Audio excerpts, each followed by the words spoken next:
Welcome दोस्तों। जैसा कि आप सभी जानते हैं कि कल से हमारा नया फाइनेंशियल ईयर 25-26 शुरू होने जा रहा है। तो नए फाइनेंशियल ईयर के लिए न्यू टैक्स स्लैब आ चुकी है, जो कि 2025-26 के लिए 0 से 4 लाख की इनकम पे नील टैक्स, कोई भी टैक्स नहीं बनेगा। जबकि 4 से 8 लाख के ऊपर 5% टैक्स लगेगा।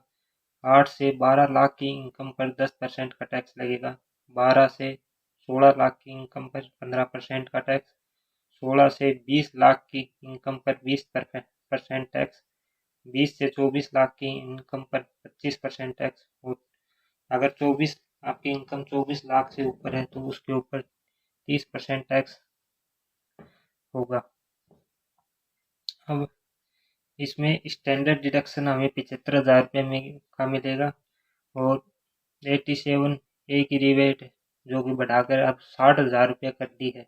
तो यहाँ सैलरीड पर्सन के लिए यह है कि 12 सैलरीड पर्सन की अगर इनकम 12.75 लाख तक है तो उसका टैक्स शून्य रहेगा। जबकि अदर पर्सन का अगर 12 लाख तक के इनकम पर कोई टैक्स नहीं लगेगा।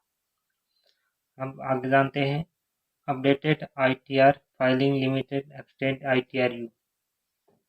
ITR-U की जो लिमिट है वो गवर्नमेंट ने पहले यह 24 मंथ थी यानी 2 साल, जो अब बढ़ाकर 48 मंथ यानी 4 साल कर दी है। तो अब जानते हैं ITR-U क्या है।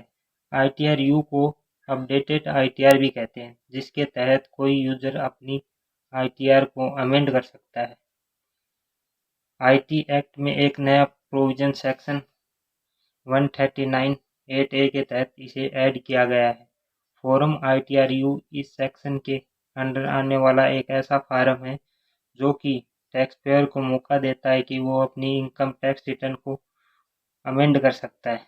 इसके तहत टैक्स पेयर को सुविधा दी गई है कि इस फार्म में कोई भी टैक्स पेयर अमेंडमेंट ईयर के टैक्स पेयर अपने असेसमेंट ईयर के ख़त्म होने के बाद, जो कि पहले 2 साल थी, वो अब 4 साल की रिटर्न अपडेट कर सकता है। यानी कोई रिटर्न में अगर कोई गलती हो गई हो या कोई उसे कुछ नया ऐड करना हो तो अब वो 48 मंथ तक इसे कर सकता है। आप जानते हैं TDS की जो रेट इंक्रीज हुई हैं वो section 194A TDS on interest. TDS 194A में TDS ऑन इंटरेस्ट, जो कि पहले आम लोगों के लिए 40,000 रुपये थी, उसे बढ़ाकर अब गवर्नमेंट ने 50,000 रुपये कर दी। वहीं सीनियर सिटीजन के लिए पहले 50,000 रुपये तक TDS फ्री था, लेकिन अब उसे 1 लाख तक कर दिया गया है कि 1 लाख तक कोई TDS नहीं लगेगा, चाहे वो इंटरेस्ट बैंक से, कोऑपरेटिव बैंक से या पोस्ट ऑफिस से किसी से भी मिला हो। अब बात करते हैं TDS on rent section 194I, जो कि TDS के अंतर्गत आता है।